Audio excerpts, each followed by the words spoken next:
Welcome to Raju reviews. తమ్నైల్లో పెట్టాను కదా, వన్ పీస్ ఆల్రెడీ చాలామంది చూసే ఉంటారు. చూడకపోతే కనుక నెట్ఫ్లిక్స్లో వెబ్ సిరీస్ 7-8 ఎపిసోడ్లతో నెట్ఫ్లిక్స్లో తెలుగులో ఉంది.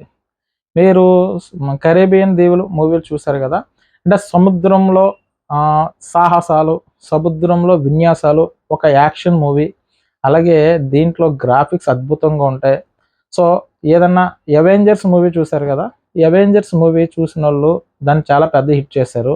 సో దానికి ఏమాత్రం తగ్గకుండా ఉంటుంది ఈ movie. So same comparison story అయితే కాదు, ఒక సముద్రపు దొంగల స్టోరీ అనమాట. సో ఇందులో సముద్రం మీద రన్ అవుతూ ఉంటుంది. వన్ పీస్ అంటే 8 ఎపిసోడ్లు ఉంటాయి. సో 8 ఎపిసోడ్లు కూడా అద్భుతంగా ఉంటాయి. మీరు మూవీ స్టార్టింగ్ నుంచి ఎండింగ్ వరకు కూడా, అంటే 7-8 ఎపిసోడ్లు ఒకసారి స్టార్ట్ చేస్తే కనుక ఎండ్ అయ్యే వరకు చూస్తారు అలా కూర్చుని.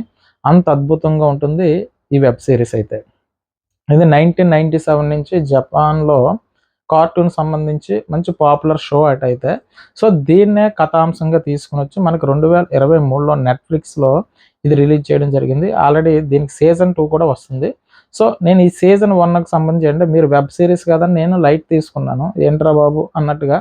సో ఏమి లేదు, టైం పాస్కి అన్నీ చూశాను, ఒకసారి ట్రై చేద్దాం, ఒక ఎపిసోడ్ ట్రై చేశాను. యాక్చువల్గా ఇది రిలీజ్ అయిన కాడి నుంచి నేను చూడలేదు, అంటే ఆల్మోస్ట్ 1 ఇయర్ అయిపోయింది. అయినా సర్లే ఒకసారి ట్రై చేద్దామని చూస్తే ఫస్ట్ ఎపిసోడ్ మొదలెట్టాను, చివరి ఎపిసోడ్ వరకు ఆగలేదన్నమాట, కంటిన్యూషన్ చూశాను. సో అంత బాగుంటుంది ఈ సిరీస్. మీకు చూడండి, ఇదైతే మాత్రం ఇది కూడా కాశీ మజిలీ కథలాగే చాలా అద్భుతంగా ఉంటుంది. సో మనకు కావాల్సింది మూవీలో అంటే లాజిక్స్ పక్కన పెట్టండి, మిమ్మల్ని అలరించిందా లేదా, సో మీకు అద్భుతం అంటే మీకు అద్భుతంగా అనిపించిందా లేదా. సో ఇది అవతారు, తర్వాత అవెంజర్స్ అంటే కాన్సెప్ట్లు వేరే, కానీ కింగ్ కాంగ్ ఇలాగ సినిమాలు ఉన్నాయి కదా, గాడ్జిల్లా ఇటువంటి సినిమాలు చూసినప్పుడు, జురాసిక్ పార్క్ ఇటువంటి మూవీస్ అయితే చూసినప్పుడు మీకు కలిగే అనుభూతి ఏదైతే ఉందో ఈ సిరీస్ చూసినప్పుడు కూడా అటువంటి అనుభూతి అయితే కలుగుతుంది. అంటే ఉన్న ఈ వెబ్ సిరీస్ సంబంధించి, వెబ్ సిరీస్ అని తక్కువగా అంచనా అయితే వేయద్దు, వెబ్ సిరీస్ చాలా బాగుంది.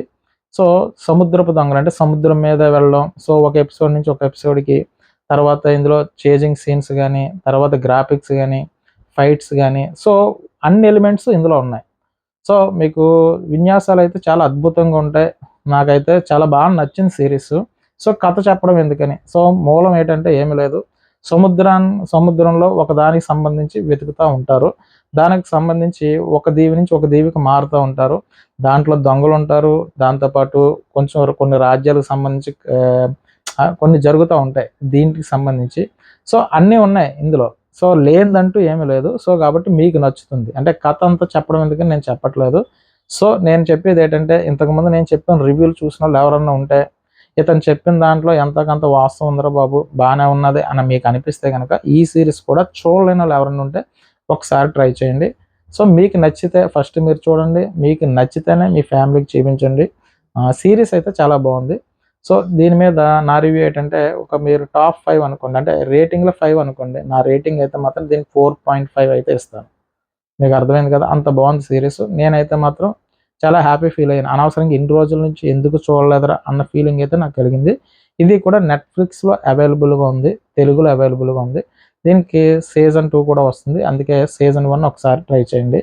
సో మరి ఇంకొకసారి చెప్పేది ఏంటంటే, మీరు చూడండి, మీకు నచ్చకపోతే ఇటువంటి వీడియో ఎందుకు చేసావురా బాబు అని కింద కామెంట్ చేయండి, ఎందుకంటే మీకు కంపల్సరీ నచ్చుతుంది. చూడలేనో ఎవరైనా అయితే మాత్రం కంపల్సరీ చూడండి, సిరీస్ అయితే మాత్రం అదిరిపోతుంది అనమాట. సో మిమ్మల్ని ఒక్క క్షణం కూడా ఎక్కడ డిసప్పాయింట్ అయితే చేయదు, అంత ఎక్కువ చెప్పొచ్చు దీని గురించి. సో నా రివ్యూ కనుక మీకు నచ్చినట్లయితే నా ఛానల్ సబ్స్క్రైబ్ చేయండి, ఓ లైక్ కొట్టండి, నాకు కొంచెం పుషింగ్ ఇచ్చినట్టు ఉంటుంది.